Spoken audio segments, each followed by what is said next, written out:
গৌতম বুদ্ধ অকল ফিলচফাৰে নহয়, গৌতম বুদ্ধ এগৰাকী খুব সাইণ্টিফিক আউটলুক থকা।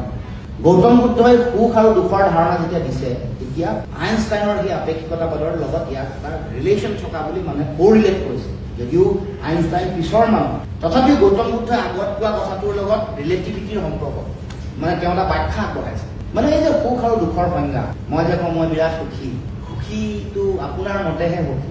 সময় যেতিয়া হওক মই সলনি হ'ব, আপুনি সুখী নহ'ব পাৰে। তাৰমানে T is a very strong factor বা ষ্ট্ৰং ডাইমেনশ্যন। গতিকে গৌতম বুদ্ধৰ মই সুখৰ কাহিনীটো কৈ ভাল লাগি মই কওঁ বহুততে। এগৰাকী মানুহৰ কেইবাগৰাকীও ল'ৰা ছোৱালী, তেওঁলোকৰ খুব অৱস্থা বেয়া, বৰষুণ আহিলে পানী পৰে।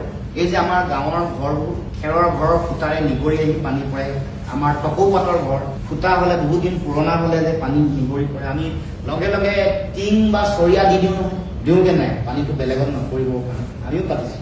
চৰিয়া দিওঁ, নহ'লে বাল্টি দিওঁ, নহ'লে গামলা এটা দিওঁ। সেই মানুহবোৰৰ সেনেকুৱা দিন আছিলে, বহুত ল'ৰা ছোৱালী কোনোমতে খাই বৈ চলে। মাক বাপেকৰ সপোন আছিলে যে মোৰ ল'ৰা ছোৱালীবিলাক মই ভাল মানুহ। সেই সময়ত টি যেতিয়া আছিলে, সেই সময়ৰ টাইমত তেওঁলোকৰ কাৰণে সাংঘাতিক দুখ আছে, সাংঘাতিক দুখ। কোনোমতে খোৱা বোৱা যোগাৰ কৰে, ল'ৰা ছোৱালী পঢ়া শুনা কৰিলে পঢ়া শুনাত ভাল, বহুত ভাল ভাল দায় দায়িত্ব পালে, ৰজাৰ দিনৰ অফিচাৰ বিষয়া কৰ্মচাৰী।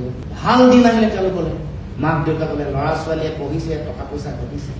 মাক দেউতাকৰ কাৰণে বৰ ধুনীয়া ঘৰ এটা মানে, আগফালে বাগিচা, ফলে ফুলে জাতিষ্কাৰ এখন ঘৰ আৰু ধুনীয়া ভাল পালেং, হেৰি কাঠেৰে বনোৱা পালেঙত মাক দেউতাকক শুবলৈ দিছে। পূৰণ কৰিছে মাক দেউতাকৰ সপোন ল'ৰা ছোৱালীবোৰে সকলোৱে মিলি। তাৰপিছত সেই যে ল'ৰা ছোৱালীবোৰ পৰিপূৰ্ণ বোৱাৰী আহি কোনোবা জোঁৱাই পালে, বিয়া হৈ গ'ল, কৰ্মৰ তাগিদাত ল'ৰা ছোৱালীবোৰ ঘৰত থাকিব নোৱাৰা হ'ল, বাহিৰত থাকে। কিন্তু তেওঁলোক ভালে আছে, বহুত ভাল ভাল বিষয়া, বহুত টকা পইচা আহে।